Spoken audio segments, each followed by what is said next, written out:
ሰላም እንደምን አላችሁ ውድ የዩቲዩባችን ተከታታዮች። ዛሬ ደግሞ ለየት ባለ ፊልም መጥተናል። ፊልሙን ከመጀመራችሁ በፊት ግን ለኔ ማበረታቻ እንዲሆነኝ ዘንድ ሰብስክራይብ ማድረግ እንዳትረሱ። ወደ ፊልሙ። ታሪካችን የሚጀምረው ጂሄዮንጉዶ በተባለ ሰው ነው። ሄዮንጉዶ በአንድ ትልቅ የብረታ ብረት ማምረቻ ድርጅት ውስጥ የሽያጭ ክፍል ስራ አስኪያጅ ይመስላል። ነገር ግን ይህ ኩባንያ ለህዝብ እይታ የተፈጠረ ሽፋን ነው። በእውነተኛ ሰው ፕሮፌሽናል ገዳዮችን በመቅጠር በማሰልጠንና ሰዎችን በማጥፋት ነው ዓላማቸው። ሄዮንጉዶ በዚህ ድርጅት ውስጥ ካሉ ገዳዮች ሁሉ እጅግ በጣም ቀዝቃዛና ጎበዝና ታማኝ ተብሎ የሚታወቅ ሰው ነው።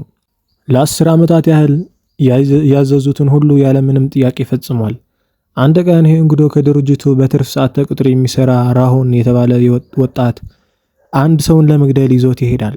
ስራቸውን በተሳካ ሁኔታ ካጠናቀቁ በኋላ ኩባንያው በአንድ ጨካኝ ትዕዛዝ ያስተላልፋል። እርሱም ራሆን የተባለ ወጣት ልጅ ብዙ ስለማያውቅ እዚያው እንዲገደል የሚል ትዕዛዝ ነበር። ሄዮንጉዶ ሊገድለው ሲዘጋጅ የቆሰለውን ራሆን አንድ ልመና ያቀርብለታል። ያጠራቀማትን ገንዘብ ለእናቱ እንዲያደርስለትና እናቱ እንዲጠብቅለት ይለምነዋል። ሄዮንጉዶ ሁሉ ጊዜ ትዕዛዝ ብቻ የሚፈጽም ማሽን የነበረ ቢሆንም የልጁን የቤተሰብ ፍቅርና ልቡን ይነካል። በዚህም ምክንያት ልጁን ከመግደል ይልቅ በድብቅ እንዲያመልጥ ያደርገዋል። ለኩባንያው ግን ገደልኩት ብሎ ይዋሻል። ሄዮንጉዶ የራሆንን ኑዛዜ ለመፈጸም ወደ ልጁ ቤት ያቀናል። እዚያም የልጁን እናት ዮሚዮኔት ያገኛታል። ሚዮን ቀደም ሲል ታዋቂ ዘፋኝ የነበረች ቢሆንም አሁን ግን በድህነት ውስጥ የምትኖርና ልጆቿን ለማሳደግ የምትታገል። ሄዮንጉዶ እሷን ሲያይ ይደነግጣል፣ ምክንያቱም እሱ በወጣትነቱ የእሷ ትልቅ አድናቂ ነበር። ከሚዮንና ከቤተሰቧ ጋር ሁል ጊዜ ለማሳለፍ ሲጀምር ሄዮንጉዶ በህይወቱ አይቶት የማያውቀው የቤተሰቡ ሙቀትና ሰላም ያጣጥማል። ሁልጊዜ ደምና ግድያ ብቻ የሞላበት ህይወቱ ውስጥ ይህችን ሴት አዲስ ተስፋ ትሆናለች። በዚህ ምክንያት ሄዮንጉዶ ከዚህ ጨለማ ስራ ወጥቶ እንደማንኛውም ተራ ሰው ሰላማዊ ህይወት ለመኖር መመኘት ይጀምራል። ይህ በእንዲህ እንዳለ በኩባንያው ውስጥ አዲስ ከፍተኛ ባለስልጣን ይመደባል። ኮን ጆንግ ታይ የተባለው ይህን አዲስ አለቃ ማንም እንኳን የሜዳ ላይ ግድያ ልምድ ባይኖረውም በቢሮ ፖለቲካና በጭካኔው የታወቀ ነው። ኮን ከመጀመሪያውኑ ሄዮንጉዶ አይወደውም ነበር። በታማኝነቱና በችሎታው ስለሚቀና ሁልጊዜ ስህተት ይፈልግበታል። ኮን ለሄዮንጉዶ ሌላ ከባድ ተልዕኮ ይሰጠዋል። ነገር ግን ሄዮንጉዶ አእምሮው በዩዮናና በሰማያዊ ህይወት ስለተሰረቀ በተልዕኮው ላይ ስህተት ይሰራል። ይህ ስህተት ደግሞ ከአለቃው በኮን ዘንድ ትልቅ ጥርጣሬን ይፈጥራል።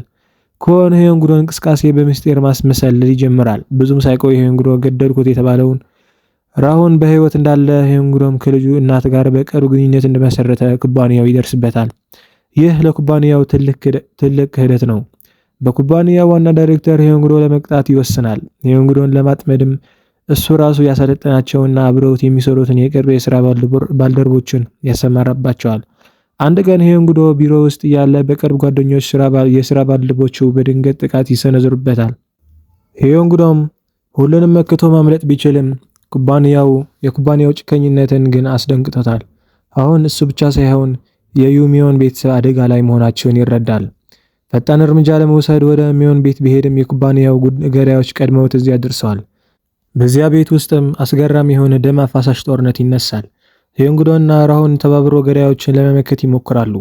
ነገር ግን በዚህ ትግል መሃል ሄዮንጉዶ ሊጠብቃት የፈለጋት ዮሚን በገዳዮች እጅ አሰቃቂ በሆነ መልኩ ትገደላለች። የሚዮን መሞት የሄዮንጉዶን ልብ ሙሉ በሙሉ ይሰብረዋል። ፍርሃትና ማመንታት የነበረበት ሰው አሁን ወደ አስፈሪ የበቀል ማሽንነትን ይቀየራል። ኩባንያው ህይወቱና የወደፊት ተስፋውን ስላጠፋበት እርሱም ኩባንያውን ሙሉ በሙሉ ለማጥፋት ይምላል። ሄዮንጉዶ ሙሉ ትጥቅ በመታጠቅ ቀጥታ ወደ ኩባንያውና ወደ መስሪያ ቤቱ ያመራል። እዚህ ጋር ፊልሙ ወደ ከፍተኛ የአክሽን ምዕራፍ ይሸጋገራል። ሄዮንጉዶ ወደ ህንጻውን ሲገባ በፎቁ ያሉት የድርጅት ሰራተኞች ሙሉ መሳሪያዎችን አውጥተው ሊገድሉት ሲሞክሩ የደረጃ በደረጃ ፊልሚያ ላይ ሄዮንጉዶ በቢሮ ውስጥ ባሉ ጠረጴዛዎች፣ ኮሪደሮችና ሊፍቶች ውስጥ ብቻውን ከ100 በላይ ከሚሆኑ ታጣቂዎች ጋር ይዋጋል። እያንዳንዱን ክፍልም በደም ይጥለቀለቃል። በመጨረሻም ሄዮንጉዶ ዋና ጠላት ወደ ሆነው ወደ ኮን ጆንግ ታይ ቢሮ ይደርሳል።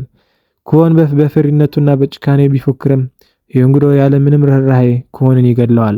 በመጨረሻም የድርጅቱን በላይ መሪ ዳይሬክተር ያገኘዋል። ዳይሬክተሩ ሄዮንጉዶን ኩባንያውን ለቀህ የትም መሄድ አትችልም፣ ያንተ ህይወት ይሄ ነው ቢለውም የእንግዶ ግን እኔ ስራዬን አቁሜያለሁ በማለት መጨረሻውን ጥይት ይተኩስበታል። ህንፃው ውስጥ ያሉት ባለስልጣናትና ገዳዮች በሙሉ ካጠፋ በኋላ የእንግዶ በከባድ የቆሰለ አካሉን እየጎተተ ከህንፃው ይወጣል።